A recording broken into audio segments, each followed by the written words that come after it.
everyone to the latest edition of the Accessibility Corner. Today is October the 5th, 2017, and in the office, in the studio, we have Miss Veronica Escobar, candidate for congressional office, our district number 16. Josue Rodriguez, Mark Salazar. I'll introduce more in depth later. Of course, Abel Rodriguez, Leonard, and of course my wife Lourdes Hernandez. And everyone, thank you for joining in. We've been having some great feedback. So this conversation will be focused mostly on Medicaid and Medicare, and also what Ms. Escobar has done as county judge. She has done a lot. She really has. And I want to put you on the spot, Ms. Escobar. I didn't want to tell you this, but tell you thank you, ma'am, for you've done 2 or 3 things with us when I've asked you for help. And people don't know that, George. you know, the background stuff that you've done. Especially one of them, my listeners, is Ms. Escobar actually set up some kind of sensitivity training with UMC, so I do want to appreciate you doing that, Ms. Escobar. The Accessibility Corner is brought to you by the Law Office of Stephanie Townsend Ayala, and of course, like I said, Mr. Josue Rodriguez. He's one of the lead contacts for Desert Adapt. It's a grassroots organization that fights for disability rights here in El Paso. You probably saw him on the news last week. He was on national news, surrounded by officers. He was in the Capitol, and he's a true advocate. Matter of fact, he was a gentleman that was on the front of the GOP for those 2 weeks. Mr. Mark Salazar, this gentleman, he's on many board directors. He's also on the city's Fair Housing Task Force, and hopefully, on the Accessibility Advisory Committee, hopefully. So go ahead and introduce yourself more in depth if you want, Ms. Gentleman. Ms. Escobar, of course. Well, thank you, George, so much for having me on your show. Thank you for all the great advocacy you do. Same thing for Josue and for Mark. You know, there is so much work that needs to be done, and it would not happen without the advocacy that you all do. And it takes a lot, I know, and it wears you out, I'm sure. I can't imagine what you had to go through when you went to protest at the Capitol. I know that it takes a lot of time and energy to make the public aware. You know, I first really became aware of the issues that the disability community was facing during training early on in my political career, when Volad actually put me in a wheelchair and had me use that wheelchair in order to move around and in order to get in a vehicle, get off a vehicle, go to a park. They took me to Ascarate Park, and it was hugely eye-opening. That really was a turning point for me. And I remember after that meeting with our human resources director and talking to her about that experience and encouraging a lot of our folks to do the same thing. And right after that, we hired an ADA coordinator, a disability coordinator, so that she could go building by building, floor by floor, room by room, to evaluate everything that we needed to do in order to be a more accessible organization. And we started investing in changes to the infrastructure. The county's not done by any means, and we are not perfect, and we still have a long way to go. But it is advocates like you all that open up the eyes of others, and so I want to thank you for that. And we actually met Amanda. What was her last name, Mr. Mark? Amanda Prophet. And we actually met her, and she's very good. And I appreciate that, Ms. Escobar, because when you're in that situation with a disability, people don't realize the barriers that we have, that we encounter. Especially more those for my friends and my brothers and sisters that are in a mobility device, like Mr. Josue. But that's not the point. The point that this gentleman has gone beyond that. You've seen it on Facebook. And I want to introduce you, Mr. Josue. Hi. My name is Josue Rodriguez, and I'm with El Paso Desert Adapt. And we have our local chapter here, which is part of National Adapt, and we advocate for the rights of people with disabilities, whether it be accessibility, whether it be inclusion to society, breaking down those barriers. One of the things that we focused on recently is having to fight and save for Medicaid, which is one of the funding sources that helps a lot of people with disabilities to be able to live integrated in the community with the services and supports that we need. And we're going to talk more about the Medicaid with Ms. Escobar, right, ma'am? About Yes. your stat, because you are running for Congress. Right. So you're going to be the next Congresswoman? Well, I hope. I'm working to try to make that happen. And I've seen you have a lot of support within the community, and I think you'll be okay with that. With the I hope support. so. You really will. Mr. Mark Salazar? Yes, hi. Thank you for having us, George, and it's a pleasure to be here with everybody. I'm representing just advocates for people with disabilities. Of course, I have been in assistance or in coordination with my sister Dolores, who has cerebral palsy. You know, we've been active in the community of people with disabilities for, well, actively in actual organizations since about the 1980s.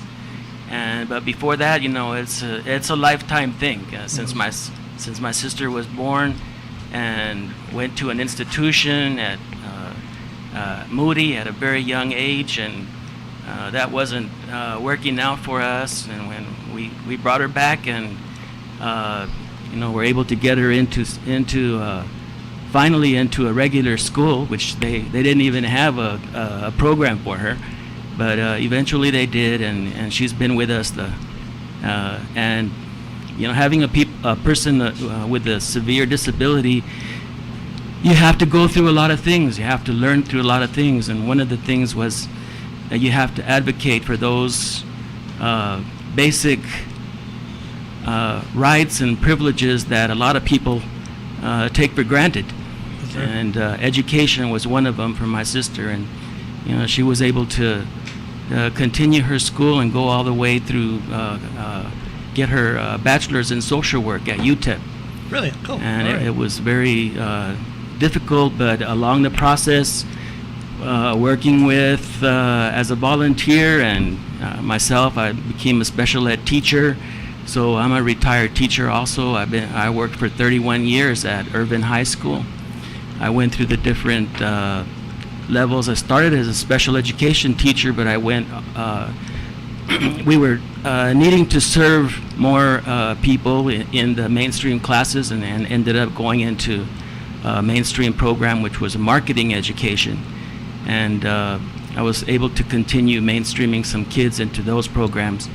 And so that's professionally, I was a teacher, but with my sister, I've been an advocate and been working with her and learning with her.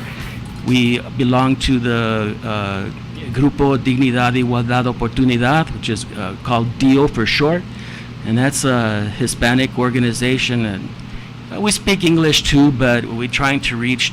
The mission was to reach the people of Hispanic descent who were missing out on a lot of the services and programs in the community because they were afraid or unable to understand the literature and the programs that were being offered. And through this group, we've been able to reach a lot of people. And You actually founded that group, right? You founded that group. I wasn't the founder. I came in the year after they were Okay. founded. Yeah. And by talking about UTEP, Miss Escobar was my math teacher. Many moons ago. Many moons. She gave Well, me English. Yeah, many moons She gave me ago. a B. But you know what? The reason why we're here, so we want to really talking about something that really touches everyone in this room, Medicaid, or medical coverage for those with disabilities and the elderly. And since you're running for Congress, Miss Escobar, I want you to go ahead and let our listeners know, where you stand on that, because I know it's important to you. As a matter of fact, you went and supported Mr. Josue and Desert App, and Mark too. Mark did too. So did I. I just want to give you applause, Mr. Josue. It's 2 weeks, gentlemen. Man, that's a long time. That was a And I know long you got time. sick, and I appreciate what you do. You actually literally put your life on the line for us, and I appreciate that. But anyways, back to you, Miss Escobar. What's your stance right now on Medicaid as you go into Congress? Well, and thank you, George. And you're right about Josue. I don't know how you all did it for those 2 weeks, to raise that awareness on the cuts and to fight against the cuts. And it feels like, at least from an outsider watching, every time you have a victory, then there's a new battle on a new front, and the war just doesn't end. And the reason that the war doesn't end is because who is the people who are in power right now? They are determined to make cuts. And the really tragic part of all of this is, as we have seen the proposed cuts come forward, we know that the cuts are being made not because there's a necessity to make the cuts, but it's to give tax breaks to the wealthiest Americans, who are the people who put these folks in power. And we, in communities like ours and in states like ours, our communities have so much power, and we refuse to use it when we don't vote. Just before we came on the air, George and I were talking about the turnout at the last presidential election, and it was a record for El Paso, but it was still only 10%. That means 90% of our registered voters, not even of eligible voters, just of people who took the time to register and who said, I'm interested in voting, 90% of them stayed home. And if we have learned anything over the last election, it's that if we stay home, we lose. And so I am very much against the cuts that are being made to and being proposed to Medicaid and Medicare. I'm very much against some of the efforts to limit the benefits to people in the disabled community in particular. And I'll tell you a quick story. When my dad died a little over 20 years ago, and he suffered from multiple strokes, and he became incapacitated. And so for about 2 years, my mom and I were his caregiver.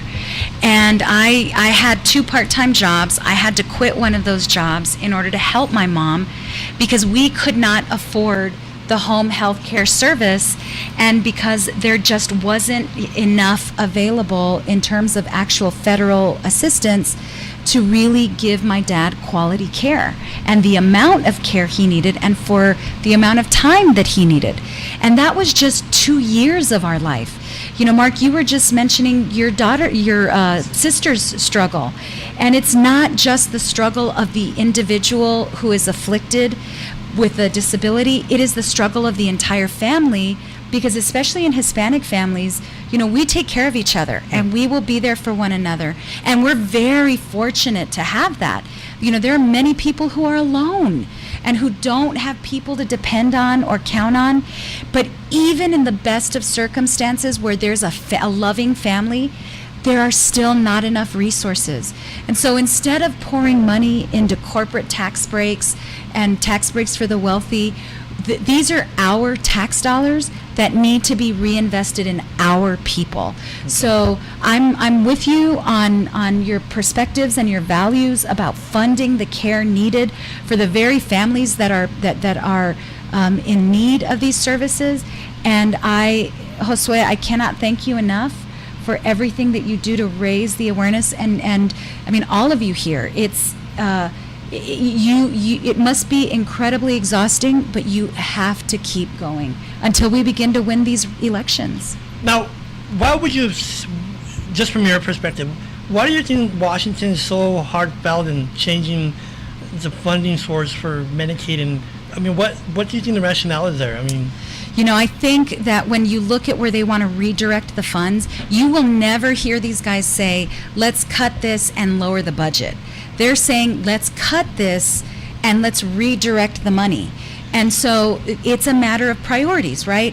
And people get elected to Congress based on their voters, and that's important. But where I think people lose their way is when it comes to the money, because you need money to run a campaign, and many of these guys, many of these people end up beholden to groups that want to redirect the money.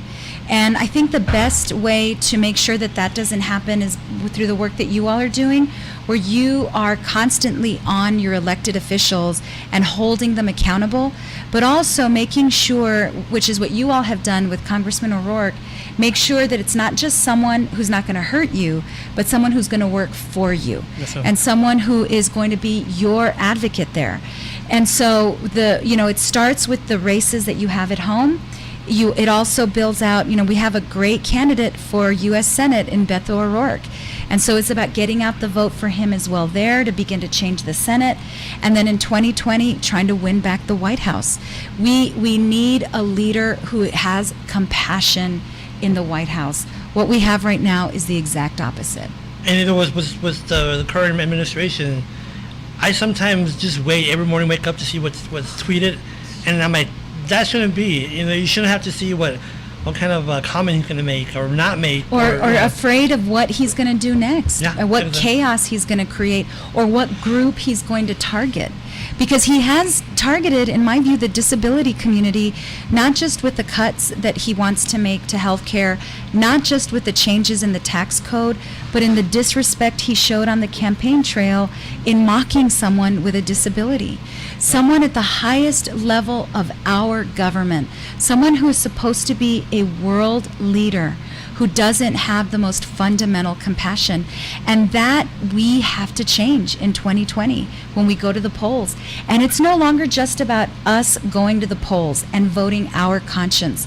It's about us getting others, registering people to vote and pulling them to the polling booth and saying, you have to be there. Early voting starts today. Early voting runs until next week. Here's where you can go. Do you need a ride? Do you need help? What can we do to get you there? I now feel like we are at such a point of crisis in our country that each one of us should make a commitment. I'm going to get 30 people out to vote. And then we have to get people in our circle. I want you, Mark. I want you to get 10 people out to vote. And Josue, I want you to get 10 people out to vote. And George, I want you to get 10 people out to vote. And build momentum for the issues that are important to us. Because again, if we don't, we lose. I have a mantra I use. I don't know if you've seen it. No participation, no progress. Yeah. And that's when you have to invoke. You're right. That God-given right. We have the right to vote. Your responsibility as an American to vote, especially for a candidate that you feel is going to progress your views. And with that being said, before I forget, Ms. Escobar, if someone wants to volunteer for your campaign, how can they do that? So they can register on our website, veronicaescobar.com, or they can send us an email at voteforveronica@gmail.com. And it's VOTEFORVERONICA@gmail. You also have a headquarters, right? I have a headquarters, 806 Montana, and anyone can kind of pop in, but to be sure that we're there, email us and make sure that we're there. Okay. We're going to go ahead and put that information on the website. Wonderful. Thank so people you. want to just go to www.dialogueep.com, and that information will be on the website. You have any questions, Josue? Thank you. I do have a couple of questions for you. Beto O'Rourke, Congressman O'Rourke, has been championed with us in co-sponsoring the Disability Integration Act. If you are elected, will you continue to support this piece of legislation? I haven't read it, but if it's about integrating the disabled community in the schools, in the workplace, in training, etc., I'm a firm believer in that. It's about providing more opportunities for people with disabilities to be able to choose where they live, where their funding goes, to be integrated in the community.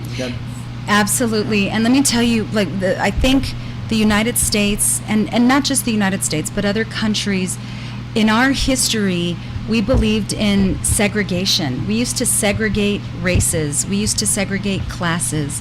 We used to segregate people with disabilities.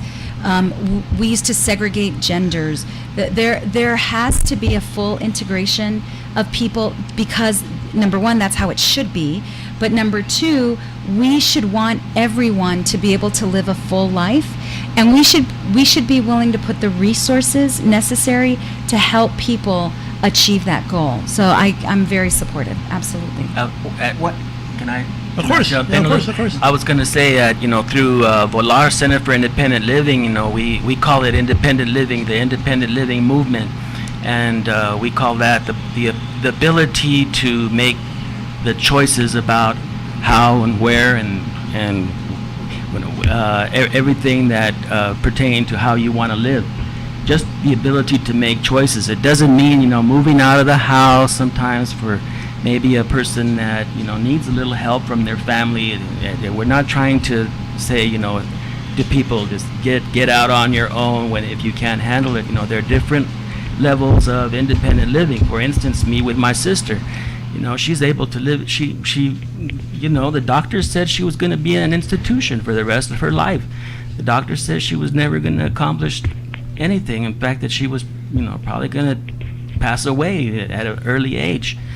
And thank God, none of that has happened, and she's living in the community with the assistance of her family and with the support of the program that she has through the Medicaid waiver program, which is a class program. The class program has she got into that in 1995, and that was able to help her with attendance to come to her home and assist in with her daily living tasks that she's unable to do. She can't use her arms or legs, so just about everything, in bathing, washing, eating. I have a story on that too, Mr. Mark. My mom, Miss Escobar, she fell last year, and this is why for me it's kind of personal too now. She fell last week. Now she can't walk, and she has to use attendance services in the walker. Well, she went to a nursing home, or rehab center actually. She's back in October of last year, and little by little I started noticing her change of character. So I'm like, something's going on with my mom. So we went and we had a meeting with the main director, and we're like, what's going on with mom? Her attitude, her character has changed. She went from 2 medicines to 16 medicines. Oh. So when Mr. Mark Salazar and Josue is saying, those consequential effects when you put someone that doesn't want to be in a nursing home, and then you add all those other component of lack of services, one attendant for the whole facility, over medication. So that's why having that choice is very important to live within the community. And hopefully, and I know you will, Ms. Escobar, by saying that you're going to sponsor, or at least listen to Mr. Josue and Desert Adapt regarding the DIA, the Disability Integration Act, because that's so important for people with disabilities. Absolutely. It's so important when you are governing to listen to the communities that you impact. And that's why I started with the story about Volar and the lessons that I learned through Volar, because you really have to walk in someone else's shoes, or in this case, be in someone's wheelchair, to understand what life could be like, even if just for an afternoon or a couple of hours. And you have to consult with people who are advocates and who are experts and who know what they're talking about as you try to push legislation. And I completely agree. The back to the story about my dad. Thank God we were able to keep him in our home. And I will tell you, as hard as it was, as difficult as those 2 years were, especially on my mother, more so on my mother than on me, they were a gift because we had my dad in the home. We were able to see him, we were able to spend time with him, and I cannot imagine the mental health issues that come for some people being in an institution. And so, the fact that your mom went from 2 medications to 16, and I would not be surprised if at least one of them might be for depression. The thing that kind of scared me is she started telling me that she was telling me and my wife that she was seeing, because they had given her a balloon, for get well balloon, and she said that she kept seeing that balloon go out the window and come in the window, and we can't open the window. So I'm like, something's going on. So that's what we asked for a meeting, and Josue could probably tell you more horror stories about that. But the thing is, we allow the person to have that choice. You know what? I want to stay home. Right. I don't want to be in the facility where I don't know no one. Right. I might get sick. I might even die. Right. And for example, I've heard a story now of actually Mr. Josue and Mark could probably chime in on this, that where people actually die in nursing Yeah. homes from lack of services. Right. Right, Josue? Yes. correct. Exactly. You said you had another question, Josue? You had. Yeah, I actually do. Bring one- the mic a little closer to you. Sorry. Grab it. Yeah, there you go. Can I just take it off? Yeah, if you want. Go ahead. Thank you. The karaoke, okay? So. Well, one of the things that we've been talking about is how services need to be delivered in the community. Well, one of the barriers that we have is our attendant workforce, our community attendant workforce. I know that during this legislature, we worked a lot in recruitment and retention of community attendants. One of the things that we proposed and helped pass, or didn't pass actually, but that we had proposed as legislation, was an increase to $13 an hour for community attendants. Because of the lack of benefits and the lack of stable hours of work, a lot of community attendants would rather go work to a restaurant where they get benefits. They might get lower wages, but at least they get benefits and it's a steady job. So would you, my question to you would be, would you support something like this to continue to support better wages and living for community attendants? Yes, I would. I haven't read any piece of legislation on that, so I want to be sure to let you know I haven't read it. But from what you've described, I would. At the county, raising wages has been a priority for us at the Commissioners Court. When I first came on board as county judge, our employees were among the lowest paid in the region, and we've been able to provide about 25% of an increase over the last 6 years. And we raised the minimum wage internally to $11 an hour, because anything less than that is not a living wage. We also had looked strategically at where we needed to be more competitive if we were losing employees or if we weren't able to retain employees. That to me is like a business approach. It's a common sense business approach. If you are not able to retain a part of your workforce because of wages or because of lack of benefits, then you end up spending more money every time you hire someone and then they quit, and then you have to rehire, and then they quit, and then you have to rehire and they quit.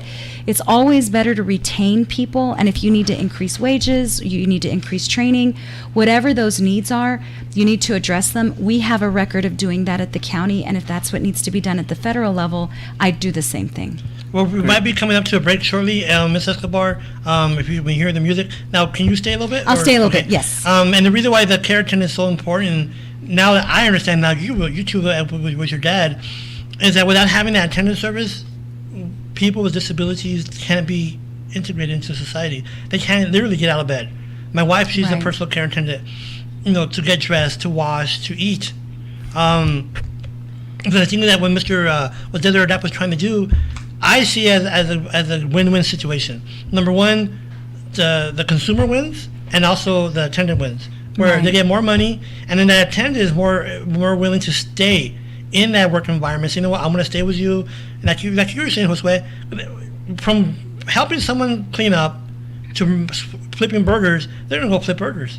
But if you could pay them $13 an hour, they're going to want to stay. Plus, if you have the benefit. So we're at the first break. We're going to come back, and then you're listening to the Accessibility Corner here on Dialogue Radio Network.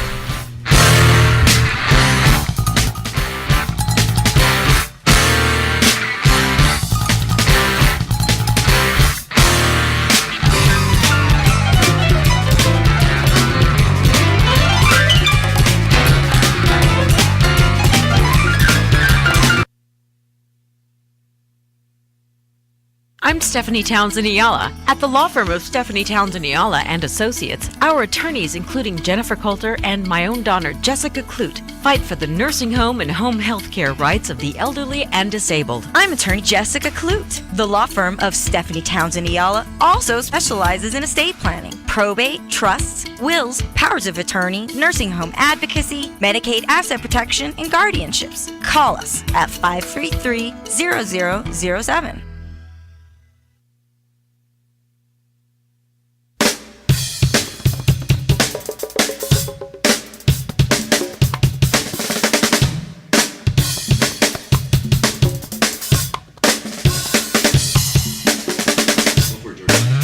we're back here to the Accessibility Corner here on Dialogue Radio Network, brought to you by the Law Office of Stephanie Townsend Ayala. And I like that music, Abel, I like that music. So we're talking about the personal care attendants and the advantages of paying them more. But Ms. Escobar, you brought up a good point, and go ahead and let the listeners listen on. So when, research has demonstrated that when you provide tax cuts to the wealthiest Americans, that money does not necessarily get reinvested into the economy. Most times it ends up padding a savings account, an already very, wealthy savings account. When you provide raises to the middle class or to the working class, these are the families that reinvest in the local economy. They're able to go to a movie. They're able to eat out at a restaurant.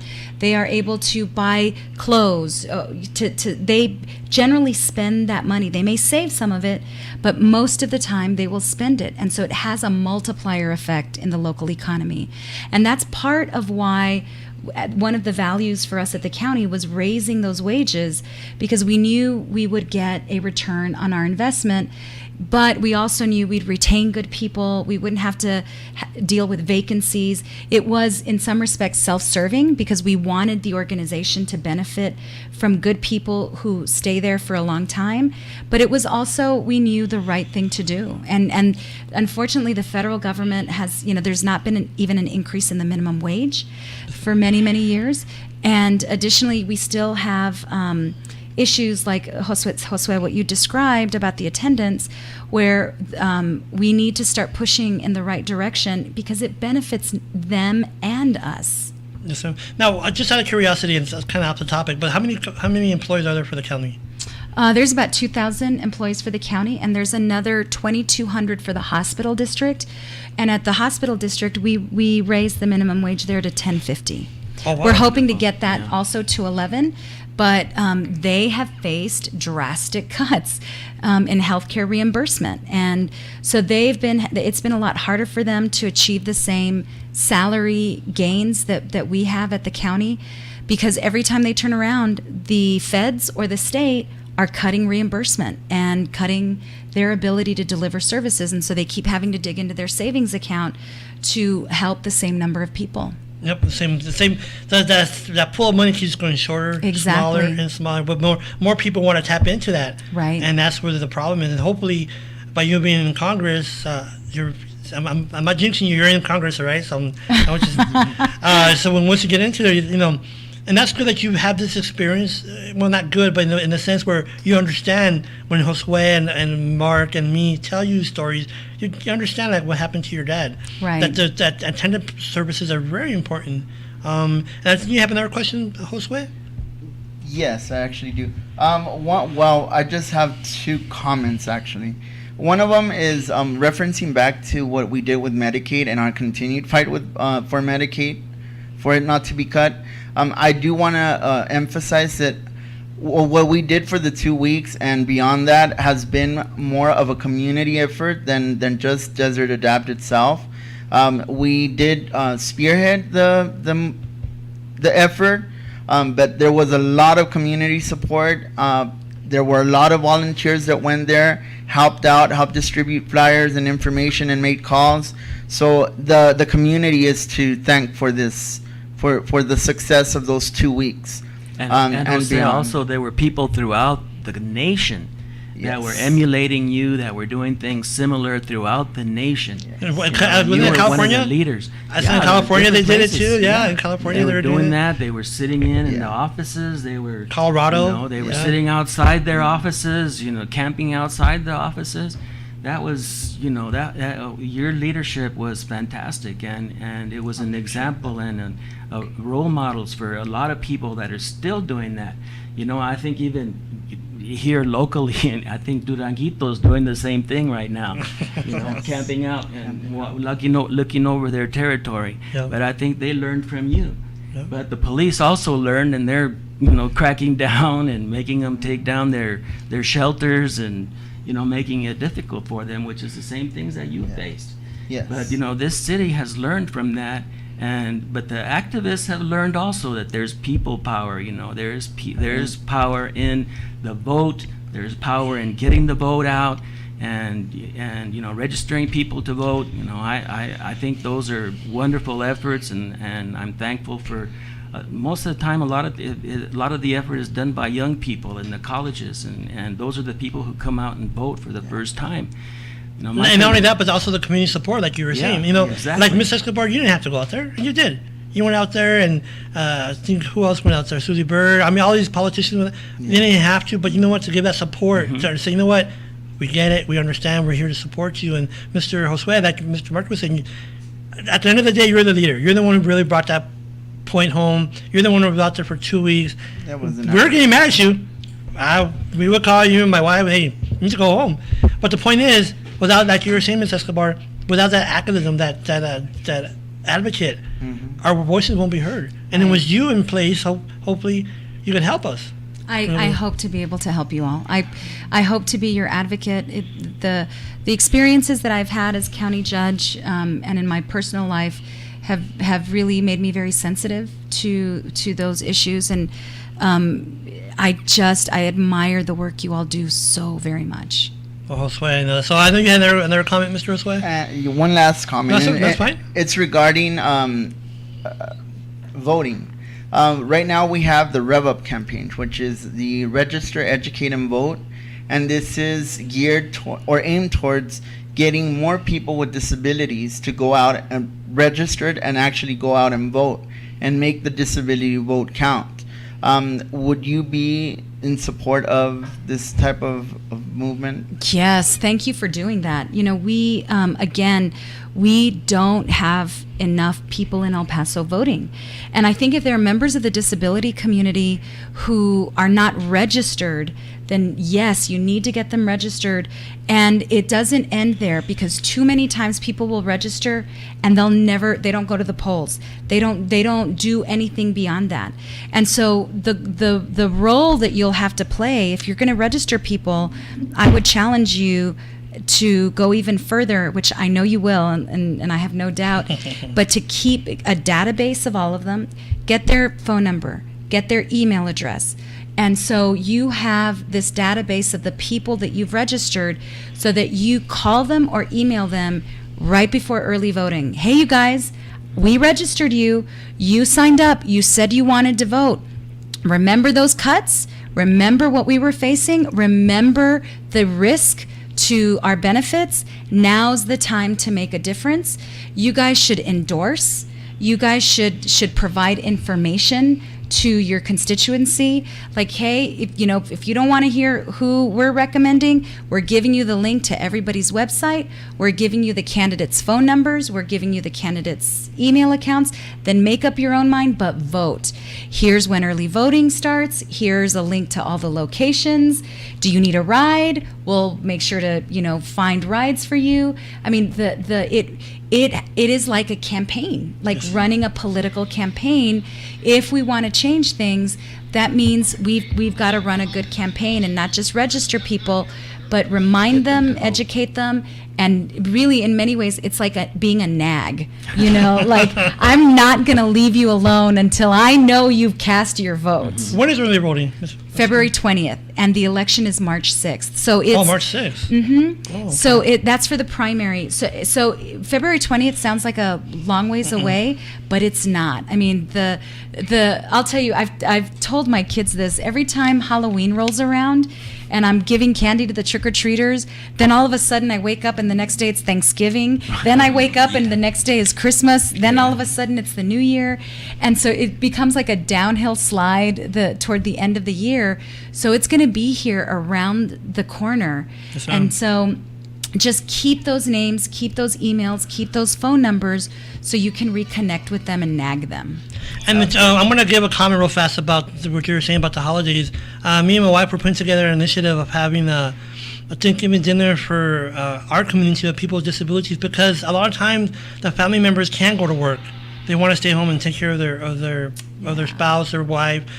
And this way I feel it's appropriate that we give back to that community, and also the caregivers like Mr. Mark Salazar, because that's, I do applaud you, Mr. Salazar, because, that's, I know she's your sister and you love her, but that's work.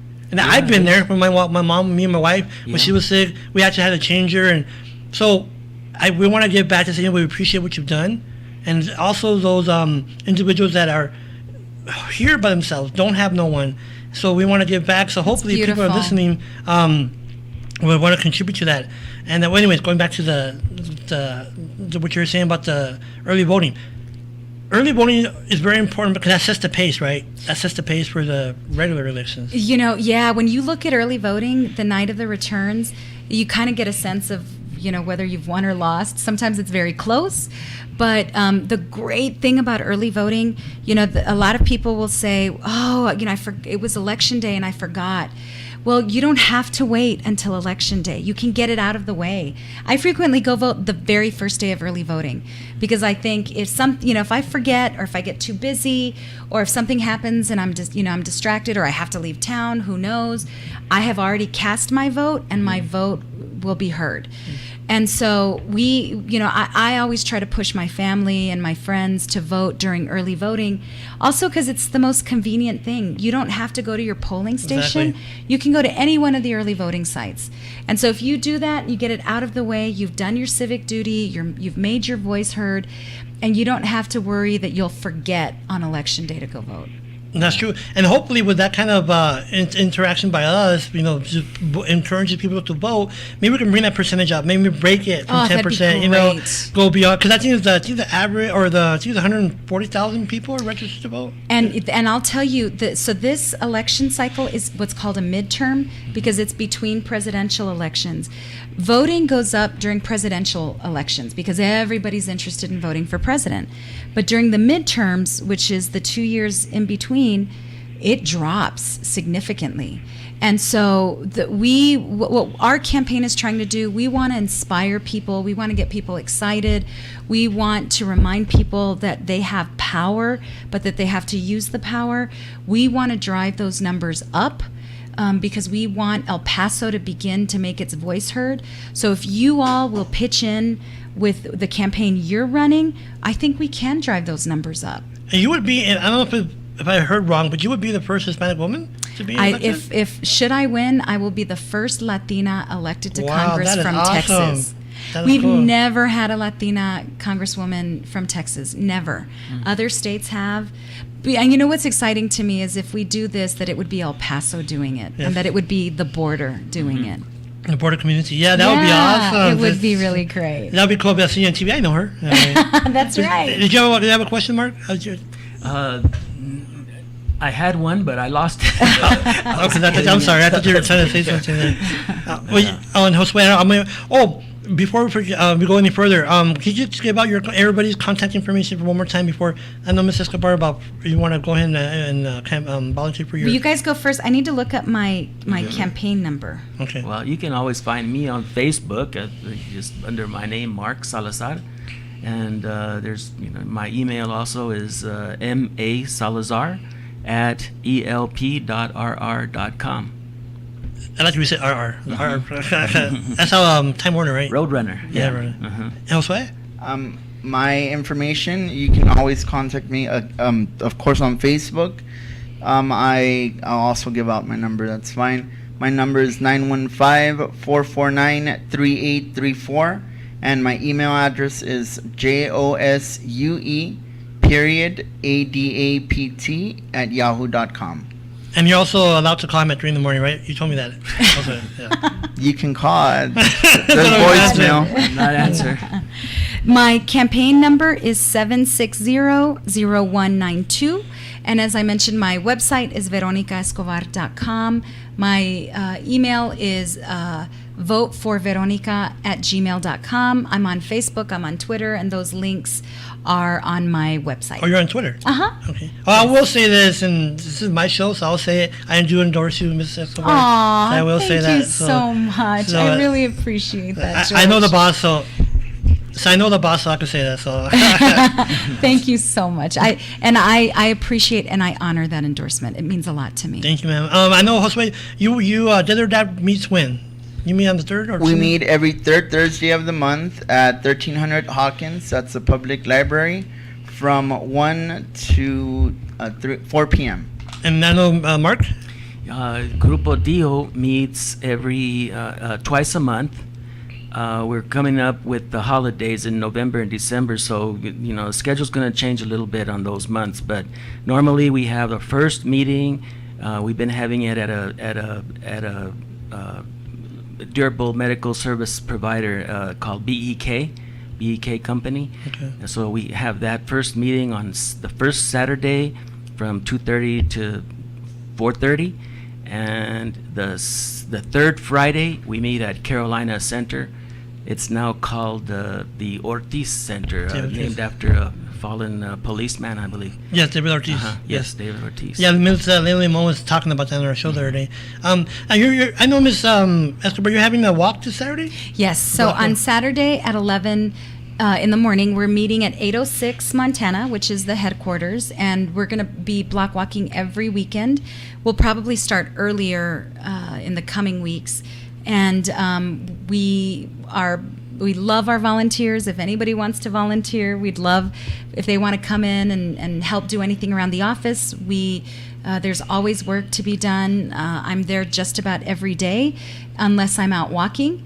I'm on the phone asking for money or walking, and I will tell you, it's been incredible. We have about 150 volunteers already, people who are really just so kind and generous, and I've been very fortunate in my political career to have worked with a lot of great people and to have been able to collaborate with a lot of great people, and they are coming out to help me, and they believe in me, and I feel very, very humbled by the support that I've received. Well, this is your platform, Ms. Escobar. Let the listeners sum up give like a little synopsis of your My time political at platform? Yes. Absolutely.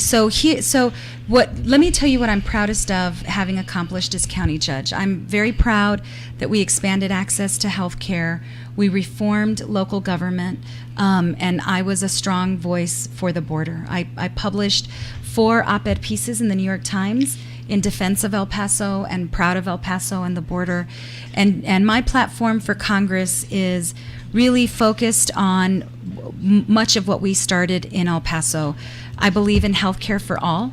I think we need a single payer system because we kind of are cherry picking who gets health care and who doesn't. We're cherry picking what kind of services people deserve and what services they don't deserve. We need health care for all in a single payer system. That's the only thing that's going to work. That's the only way that we make sure that people are covered. I believe healthcare is a right, not a privilege. And so that would be, that's one of my top priorities. I'm very much in favor of comprehensive immigration reform.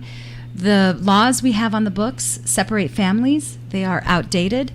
And it is 2017. It is about time that we reform our immigration laws. We have instead people wanting to build more walls, higher walls. We want people who, or we have a president that wants to create bans on certain countries. There are smarter ways to keep America safe, but also to maximize and leverage the brain power and the love and commitment of our immigrant communities. Yes, so I'm very much in favor of comprehensive immigration reform. You know, with the recent shooting in Las Vegas, I'm going to be releasing my position on gun control, but I am a believer in gun control. I grew up with guns. I'm not anti-gun. You know, we have the Second Amendment for a reason.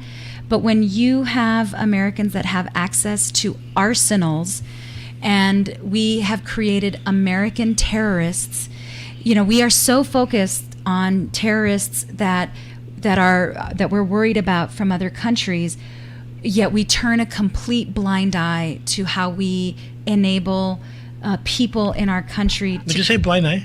I'm just joking. I apologize. No, I'm just joking. I'm just joking. Oh my God, that was terrible. But you know, we have to look at common sense laws.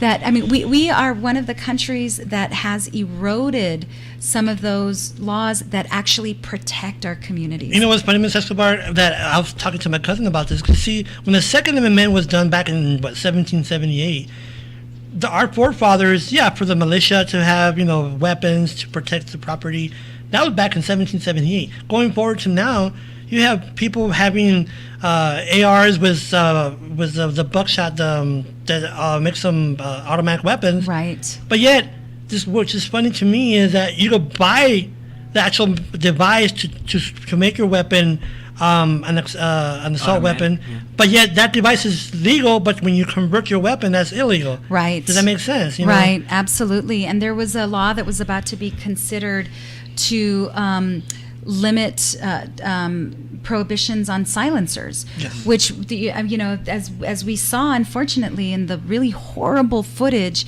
the only reason so many lives were able to be saved is because people heard the gunfire. And I can't imagine the carnage had there been a silencer, and they would not have been able to hear the bullets. There would have been a lot more bloodshed. And so I'm working on a position paper for that.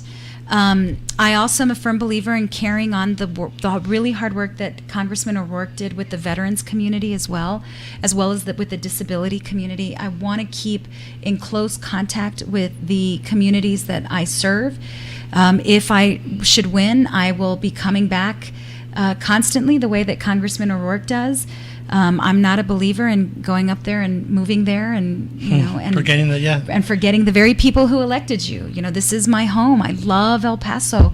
If I'm elected, DC is just the place where I would go to work, but I would want to come home, and I would continue to have the town hall meetings that Congressman O'Rourke does, because they are important ways for the community to keep their member of Congress accountable. Exactly. With local elected officials, you all see us a lot more often. I get complaints when I'm at Albertsons, when I'm watering my trees in the parkway, or when I'm walking in the park, as it should be. People should be able to access their elected officials.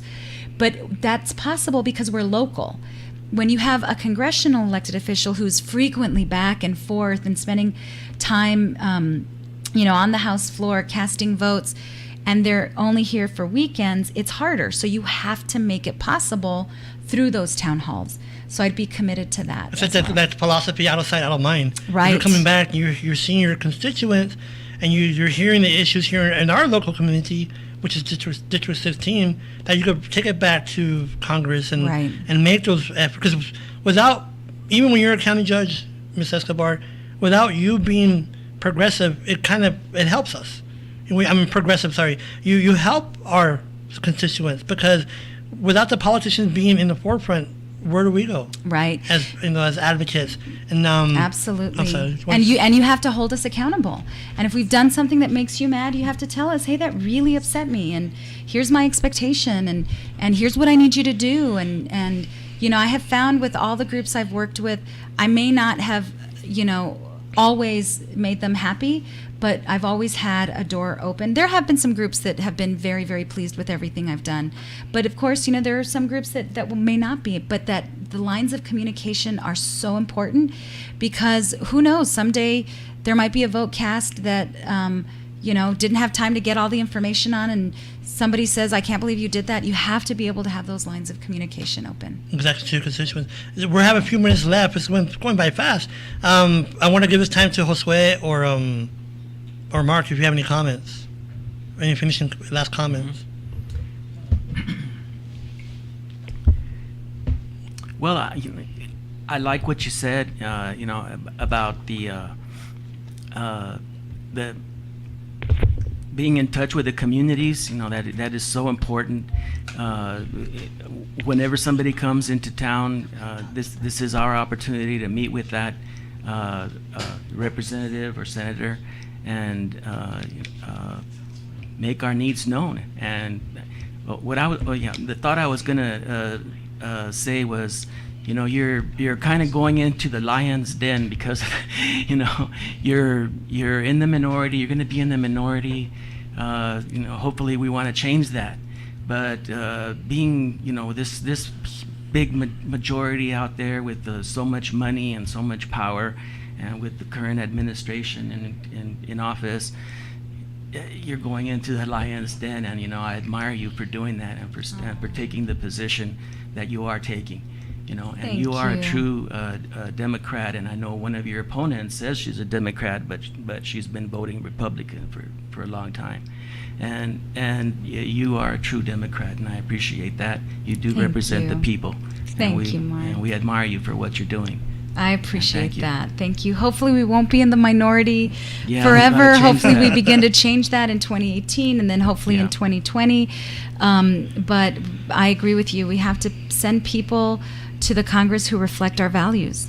And El Sure. Paso's values are strongly democratic. We're not millionaires either. I mean, there are some millionaires here, but you know, most of us are not millionaires. We're struggling. You know, we're on. You know, I'm a teacher. I'm a fixed income. You know, and people living on still in minimum wage and haven't been able to get that minimum wage. The Republicans they won't bend. They won't change that minimum wage, and the cuts end up going, like you said, into their pockets when they could be Right. going to help, you know, attendants, you know, get better benefits, get better wages. They could increase wages for these minimum wage workers, increase benefits. They could do more services. They don't want to spend money on community services. Instead, tax breaks for the corporations. That's ridiculous. You know? Right. We need to serve the people. And Right. Obama promised to help the middle class. I didn't really see it. You know, I started to see a little bit, but I haven't seen it. We have a lot of work to do, that's for sure. A lot. Our middle class has been eroding, you know, with the losing labor unions' rights. That's been a critical component. Labor unions are have been so powerful in America in pushing for the minimum wage and pushing for a 40-hour work week and pushing for benefits. And you've seen, you know, a lot of the Republican powerhouses erode the rights of labor unions, and you've seen at the same time the erosion of the middle class. And our minimum wage has not kept up, our benefits have not kept up, we're going in the wrong direction. And for me, it's so disheartening how the Republican Party, and I'm just about my observation here, but how the Republican Party is so sometimes detached from the constituent. And that's what kind of got me concerned, especially when they came up to the issue about the Medicaid. They're willing to cut, what was it, $800 billion, Mr. Josue? Yes. And they just have no problem with that. And that's what's really concerning. 70% of the Medicaid recipients in Texas are children. Children, you know, young children, and a lot of those have special needs. And you know, this is ridiculous to give a tax break to a rich person and put it on the backs of children. That's what's happening, Yeah. and that's what we're fighting. Yeah, one of the things that, just to close off my comments, is I want to make sure that we continue to extend that line of communication between the disability community and yourself once you're Absolutely. elected. We know that we had good communication with Beto O'Rourke's office, and we want to continue that. I want that too. So, Ms. Escobar, thank you for coming on to the Thank you Accessibility for Corner. having me. The hour Thank went by you all. fast. It did. You want to? I will let everyone know. You want to catch a podcast of this? It will be on the website, which is www.dialogueep.com. Of course, Mrs. Escobar's contact information, Josue and Mark, will be on the website. Also, you also look for them on Facebook. You also have a Facebook page, Ms. Escobar? I do. So if you'll go to veronicaescobar.com, you can click on the little Facebook icon and it'll take you to it. Okay. Okay.